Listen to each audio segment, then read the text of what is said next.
O deslizamento de terra ocorrido na cidade de Niterói, no Rio de Janeiro, nesse sábado, levanta novamente a questão da necessidade de prevenção e redução de riscos de desastres. O acontecimento que matou ao menos 15 pessoas no Morro da Boa Esperança se soma em um histórico de tragédias brasileiras. De 2010 até ano passado, o país teve 18.848 desastres reconhecidos pela Secretaria Nacional de Defesa Civil, entre eles deslizamentos, alagamentos, inundações e seca.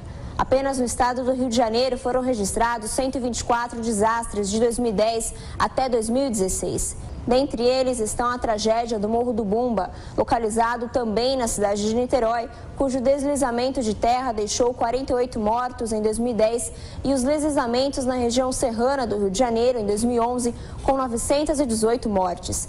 A pesquisadora do Laboratório de Gestão de Riscos da Universidade Federal do ABC e doutora em Geografia pela Universidade de São Paulo, Kátia Canil, explica que dentre as ações de prevenção que podem ser feitas está o mapeamento das áreas por meio de planos municipais. E esses planos são muito importantes porque você consegue dar o grau de risco, né, de uma área, setorizar a área, definir o grau de risco, propor intervenção, fazer uma estimativa de custos e definir uma ordem de prioridade dentro do município. O Ministério das Cidades definiu por metodologia avaliar regiões em 4 graus diferentes conforme seu risco.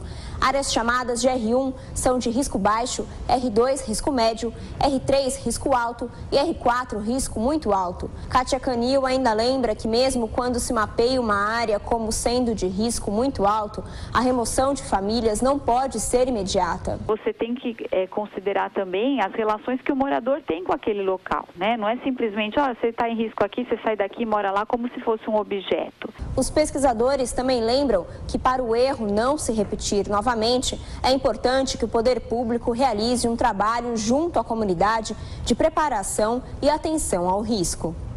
Professor Vila, essas coisas no Brasil não dão certo, porque eu me lembro no começo de 2011, assim que a então presidente Dilma Rousseff tinha acabado de tomar posse, ela foi visitar a região serrana do Rio, naquela tragédia, uma das maiores tragédias lá do Rio de Janeiro. E o que foi feito de lá para cá? Nada. Nada. A Defesa Civil, houve em Niterói o Morro do Bumba também, né, que foi uma terrível tragédia.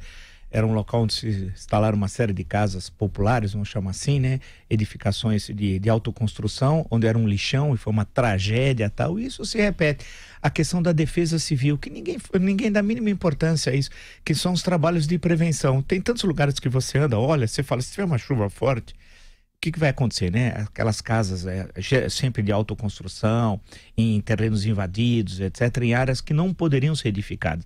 Aqui na região metropolitana de São Paulo, próximo aos córregos, ou colado nos córregos, ou sob os córregos, tem um monte. A grande questão é que se exige um trabalho de médio e longo prazo, né? Numa colaboração município, estado, governo federal, né? É difícil ser feito isso, mas tem de ser feito. Agora vai vir o período das chuvas. Pode garantir, certo? Jardim Pantanal, vamos escolher certas áreas da cidade da região metropolitana, eu estou me referindo, que você já sabe o que vai ocorrer tragédias, tal. Agora precisa o poder público sair antes, né? Aí que é o problema, demora muito para agir e muitas vezes o poder público, quando age de forma errônea. Ao invés de retirar essas construções de áreas perigosas, ao contrário, coloca equipamentos públicos, como por exemplo escola, posto de saúde, aí que as pessoas não saem e ficam aguardando uma grande tragédia.